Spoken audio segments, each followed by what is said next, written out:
70 years. 70 years after the tragedy of the Holocaust took place in Europe. And even 70 years later, there are some Jews that live on the German streets where everything once happened.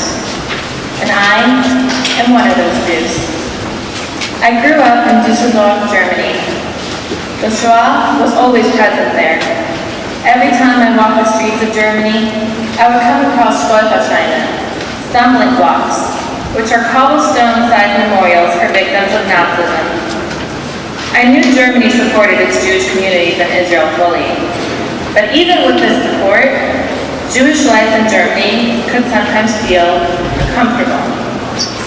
You would rather put a hat over your kippah, tuck in your tzitzit, or not wear a big Magen David on your sweatshirt or around your neck. This was not because it was necessarily dangerous, but rather because you did not want to stir tension. Don't get me wrong, Germany is a very tolerant country, more tolerant than most countries in Europe nowadays. But there is still a different standard of Jewish life in Germany. Jews make up less than 1% of the entire German population, yet Jews are constantly in the news. If you live in Germany as a Jew, you understand that between 1933 and 1945, most of society believed in the ideology of the Nazi Party. But at the same time, you also understand that today, the people you grew up with had a similar upbringing as you, where everyone was taught to respect their fellow human beings. Growing up in Germany was a special journey for me. To me, being Jewish was natural. I defined every day of my life because we were a religious family. But as I got older, I understood that being Jewish would not always be easy. My experiences gave me a deeper understanding of what it meant to be a German Jew. I grew up in Düsseldorf, which, while being one of the biggest Jewish communities in Germany, still did not even have 10 religious families in the entire city.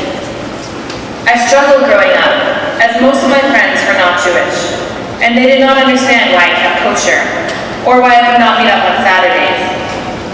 Shabbos was a lonely experience for many, many years, and throughout time, it became increasingly harder to find the joy of being Jewish. There was no Jewish school where I lived, so I attended public school, and I was the only Jew in the class. Some teachers were understanding when I had to miss class for holidays.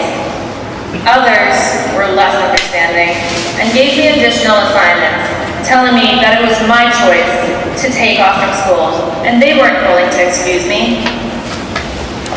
One moment sticks out clearly in my mind, when my teacher told me in a condescending tone, "You're Jewish, it is your problem." My friends could never really understand why I was keeping all these strange Jewish customs, but they respected me for it and tried to accommodate me as much as possible. As I got older, some of my classmates developed stronger opinions about Jews. In 7th grade, a boy kicked me and yelled, "Geh doch zurück ins KZ, just go back to the concentration camps." When the issue was addressed by one of my teachers, many parents were on the boy's side saying, "He wasn't serious, and he should not be punished for it." They told my mother we were blowing it out of proportion, and we shouldn't be so sensitive. At that point, I learned how careful I had to be with my Judaism. However, as each year went by, I knew that I could not spend the rest of my life in Germany. While I am very grateful for having grown up there, I believe it is very hard to maintain a religious life and be accepted by society. After 70 years, it is still hard to be Jewish in Germany, but it is so important to keep the Jewish presence alive there. If you haven't been to Germany, go visit and show others what it means to be Jewish. See and understand what German is like today, after everything has happened. If there's one thing that I want people to take away from listening to this German Jewish girl speak, it is the following. Do not only define Germany by its past. Understand where it all began in the first place and what Germany really means today. As difficult as German Jew, Germany is still my home.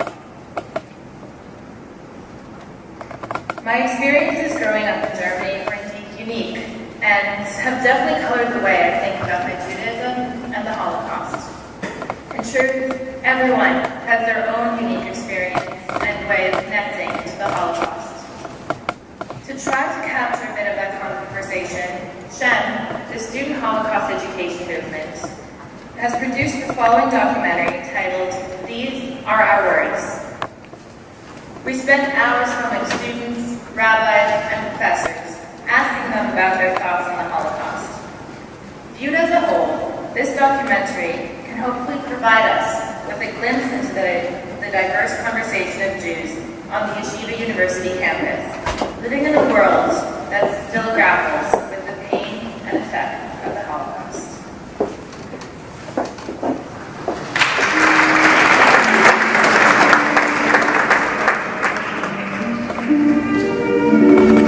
Years have passed since the Holocaust.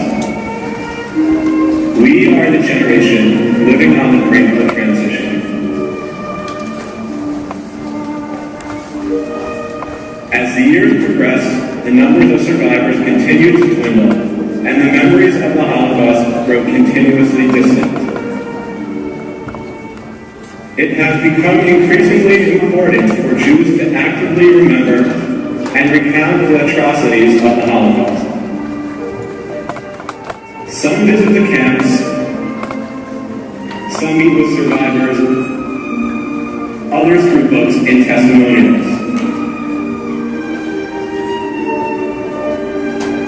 However one remembers, it is the mission of every individual of our generation to ensure that the memories of the Holocaust are incorporated into our thoughts, our choices, and our conversations.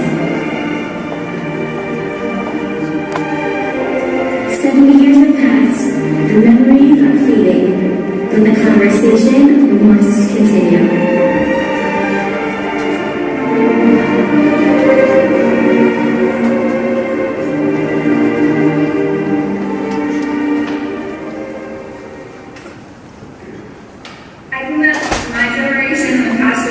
We're really lucky to be able to have the Holocaust survivors sitting in front of them and telling them their stories, and you're getting a one-on-one experience with these people. For the next generation, we probably won't have a lot of the survivors left. There is always that thought process in the back of my head of, how are my kids going to know about the Holocaust? How are my kids going to be able to relate it to their lives? I have my grandfather, I looked at him. Who are these kids going to look at? We need to be that next generation, be able to relay this over to our children and our grandchildren. We are in the year 2014, and the Holocaust happened 70 plus years ago, and the survivors are slowly sweeping away. And they're not going to be around to tell their stories. Their stories are going to come to us, and we're going to be responsible. Talking about the specifics of what happened to people. Talking about what happened to my grandparents, other people's grandparents. All the 6 million specific names who perished during the Holocaust.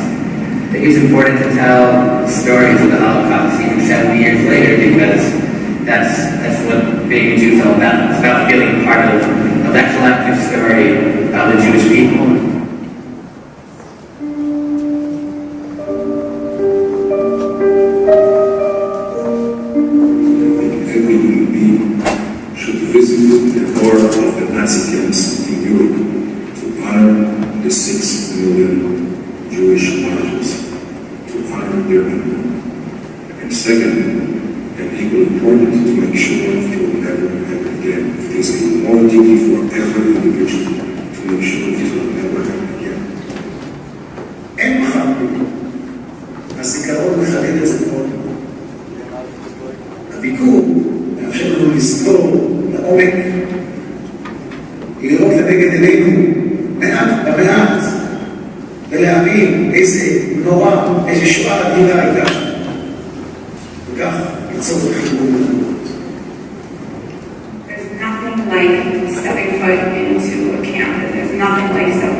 such an understanding of what happened. Things that I can't put into words, but at least now I have a tangible or intangible sense of what we had, what makes us who we are. Once I was in Poland, I really felt that those who perished were my own family, and it was able to hit home for me on a much deeper level than it did previous. I really felt connected to the rest of the Jews and the rest of the people who survived the camps from that experience, not just a soul connection to my grandmother's experience, but really to everyone else who had gone through it. Towards the end of my trip, when we were almost ready to leave Auschwitz, as a group, we all singing in the women's barracks, kind of almost interesting how 70 years later, the same kind of group is probably in there, but under totally different circumstances. I saw in the section there all the hair and all the suitcases of people, like people who say like 6 million, but I don't think we really understand what 6 million means. Like when I see all these people like suitcases, it just gives you a little like minimum perspective of the amount of people that it will be used. It is a life-changing experience for everyone I know, Jewish and non-Jewish alike. And somehow or other, I stood there in the middle of Auschwitz-Birkenau. Facing the cameras, I asked the question that everyone must ask: where was God at Auschwitz? And I stood there and I said, as I say now, perfect faith, where was God at Auschwitz? In the command, you shall not murder. In the command, you shall not oppress a stranger. In the words, your brother's blood is crying to me from the ground. God was there, but humanity wasn't listening. And that has never happened again.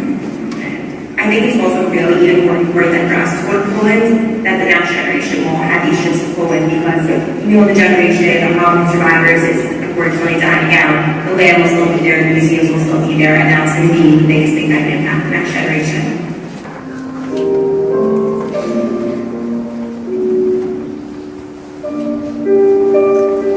Poland's for all the reasons I was there, it happened to them, it can happen to me, and it's my obligation to educate myself and to educate other people about what can happen and what happens.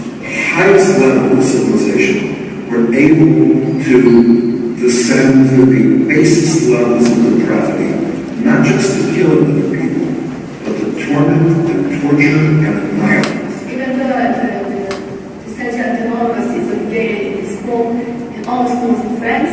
I see that this job has to be very well done, because when it's not, you see the consequences in the real life, and it's really dangerous. Like when I see that every day, almost every day, a Jew is being attacked because we don't respect or we don't give memory to this horrible event of history. Somehow the job wasn't done very well, and maybe they should rethink the way to teach what happened.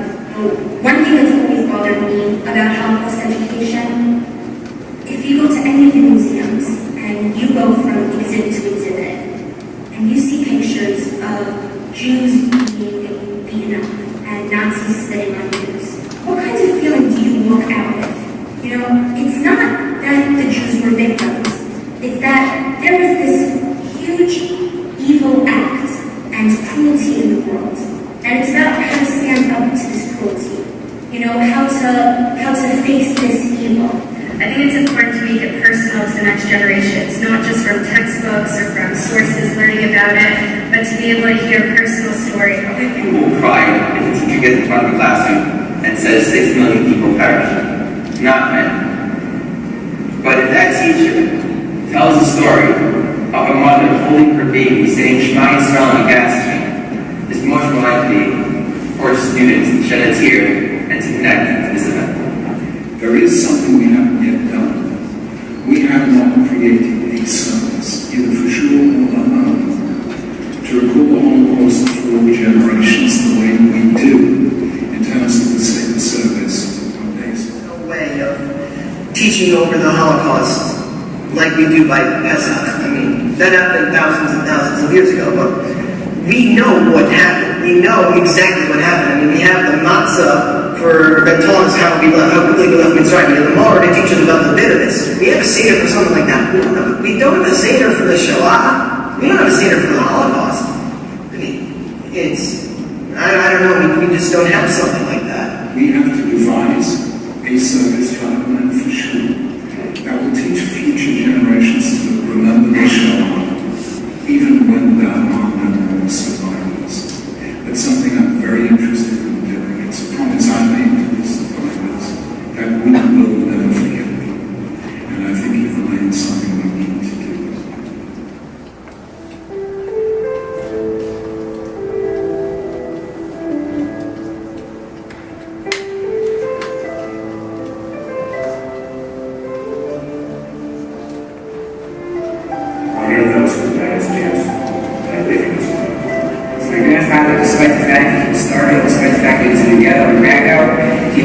Almost effort to try to keep as many businesses as possible. That's the way they survived, that's the way they held on. By doing all these actions that they could in order to try to connect, despite the fact that Nazis were doing terrible things, he wanted to show Hitler that he can't be manipulated and that the Jews had a tremendous perseverance for survival. My grandparents survived through the kindness of others and the warmth of family. To my mind, the most powerful message was said by Martin Luther King when he said, in the end, we will remember not the words of our enemies, but the silence of our friends. We must never be silent about being close. Remember their names and remember their stories. Only by remembering can we move forward. How can I not commemorate what they stood for? It's always darkest before the dawn, yet only appreciate the light of the silence. Be proud of where you came from. ונאמן אתה לאחריות מתים, נצח ישראל לא ישקר ולא יחסר. לעולם לא ימות. Stand up. Don't stand by. Never forget. This is about real history, a real future.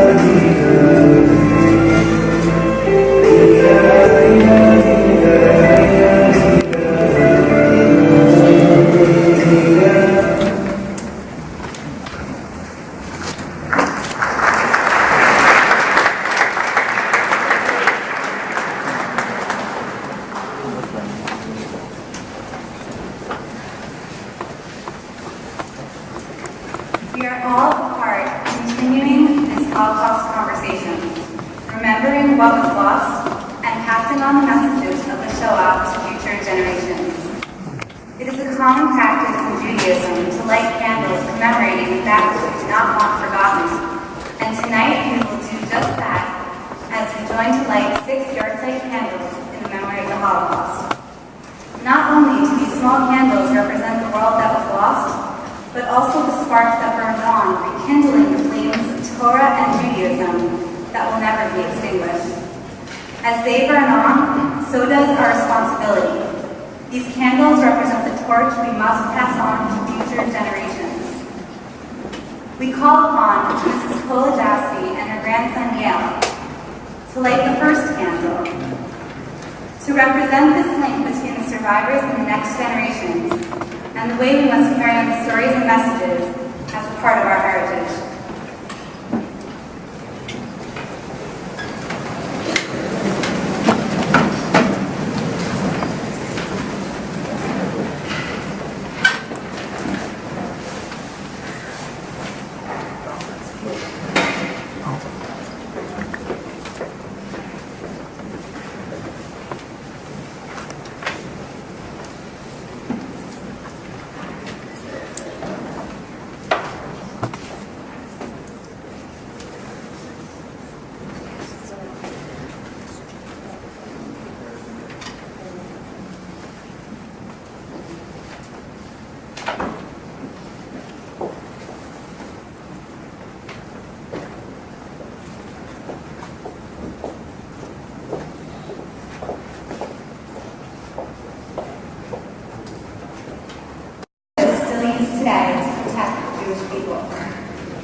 We call upon the Shem Board to light the fifth candle to represent Yeshiva University's dedication to passing on the torch and keeping Holocaust remembrance alive.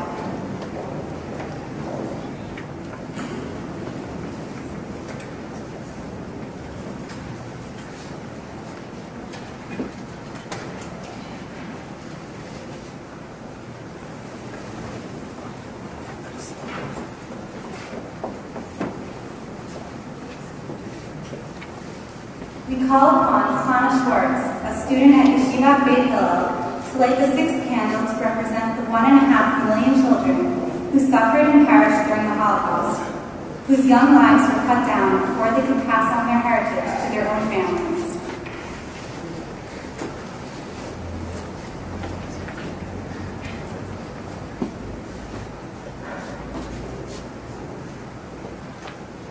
We light these 6 candles to remember the 6 million Jewish victims of the Shoah, their lives, their memories, their stories. In their memory, we would like to recite Kal Mali Rachamim, and we call upon President Richard Joel to lead us in prayer.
Without memory, there is no culture. Without memory, there would be no civilization, no society, no future. Tonight, we have the privilege of hearing from a survivor about her first-hand experience in the Holocaust. We heard from an ambassador of the State of Israel. We heard how the Holocaust is commemorated in the most unlikely of places, and we heard from our fellow students about their experiences and their testimonies, how they keep the Holocaust alive. We are the generation that is the bridge between the last living survivors and the future generations, and we must continue the conversation. This conversation can take on different forms. For some, the The discussion will be continued through internalizing the lessons of injustice and making sure a Holocaust never happens again. For others, the discussion will be continued through telling stories, visiting museums, and reading the names of those who perished. However we choose to continue, we must always remember that we are the keepers of the memories of those who were lost, those who were saved, and those who lived to tell the tale. We must honor and cherish that responsibility. Words are the most powerful tool we have, and we must use them to continue the conversation. We would like to thank all those who made this event possible. Our speakers, Ido Aharoni, Pola Jassi, and Adasa Holzapro. We would like to sincerely thank all those who gave their time to be interviewed for our documentary. Additionally, we would like to thank the Shem Board, Shem President David Jassi, Shem Ambassadors, the Office of Student Life, all the student governments, as well as the deans and faculty members who have joined us here this evening. We would like to thank all of you for coming out tonight to commemorate the 6 million Kedoshim who perished during the Holocaust. We hope that tonight's event is only the start of that conversation, which it is our responsibility to continue. Please join us in the singing of Anu Anu.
Justice will be leading Baptist here in Antwerp.